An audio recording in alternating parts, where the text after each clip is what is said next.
Hello everybody, hello and welcome to the Voice of Nation. I'm your host Jonavi Fulgor. And I'm Nash Lizo. We bring your voice to the government.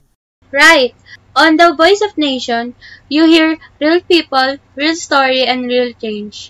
Because when we talk, the nation listen. Today, talk is one that gets at the very heart of justice and dignity, LGBTQ equality and rights. Yes, Lizo, equality isn't a word, it is a promise. A promise that every person, regardless of who they are, is entitled to dignity and opportunity. To help us understand more about this issue, we're joined by a passionate advocate who's been working to promote LGBTQ equality across communities. Let's give a warm welcome to Makatuno. Liso and Bulgar. It is my honor to be here and discuss something that I truly believe in a world where all LGBTQ individuals, wherever you are from, are safe, respected, and celebrated. Our pleasure to have you, Makatuno. Let us begin with this LGBTQ community faces unique challenges in the Philippines. What are some of the biggest hurdles they encounter? An important question, Bulgar. There's increased acceptance, yes, but LGBTQ Filipinos continue to encounter discrimination across various spheres. There's a lack of legal protection. For instance, there's no all-encompassing anti-discrimination law, and so LGBTQ people remain vulnerable in workplaces, schools, and even in healthcare. Yes, we consciously hear accounts of denial of service or harassment. What about the proposal of equality bill? Where does it stand? Equality bill has been a hard and lengthy fight.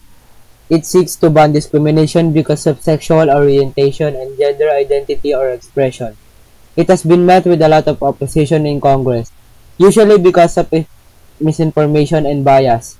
Enacting this bill will be a strong message that the Philippines cares about defending all its people and they need justice for who are disrespectful to the LGBTQ community. It's annoying that process is being stopped. What can regular citizens do to be able to pass the SOGIE Equality Bill or sexual orientation, gender identity, and expression? Make your voices be heard. Call your representatives. Join rallies. Spread correct information on social media. Inform yourselves and others on LGBTQ matters. Be open with support for LGBTQ friends, family, and co-workers because we have voices to heard and rights in these issues. Make your voices be heard. Makatuno, can you tell us what concrete story where the absence of legal protection affects an LGBTQ individual in the Philippines? I happen to know a trans woman who was not given a job promotion because she was very qualified. The company gave us a reason that her gender identity didn't fit the company's image. Since there was no legal protection, she couldn't possibly contest such discrimination. Stories like this happen so often. That's unfortunate. It points to the pressing needs for reform. How significant is family acceptance in the lives of LGBTQ plus youth? Family acceptance matters most.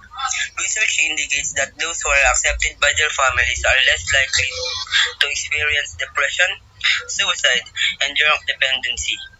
Building a supportive and loving home can save lives. What would you advise parents who are having difficulty accepting or understanding their LGBTQ child? Listen to your child. Learn to contact LGBTQ organizations and other parents.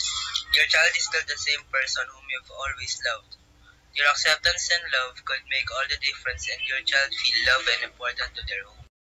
How do LGBTQ plus relationship and families reflect and uphold values like love, commitment, and mutual support in our families? For members of the LGBTQ community, Parent love is even more crucial because of the people who bully them and those who don't understand LGBTQ individuals. LGBTQ relationships are built on the same foundation of love, commitment, and mutual respect as any other relationship. There are a lot of misconceptions about the LGBTQ plus community. What are some of the most prevalent ones you hear? By spreading the right facts, sharing our own stories, and combating prejudice whenever we encounter it. Representation in the media is also important. We have to have more positive and real-life representation of LGBTQ individuals in TV, movies, and other media. What's your last message to our listener today? To our leaders, prioritize the passage of the Equality Bill and other legislation that protects LGBTQ rights to the Filipino people. Stand in solidarity with your LGBTQ brothers and sisters. Let us build a society where everyone is treated with dignity and full of respect.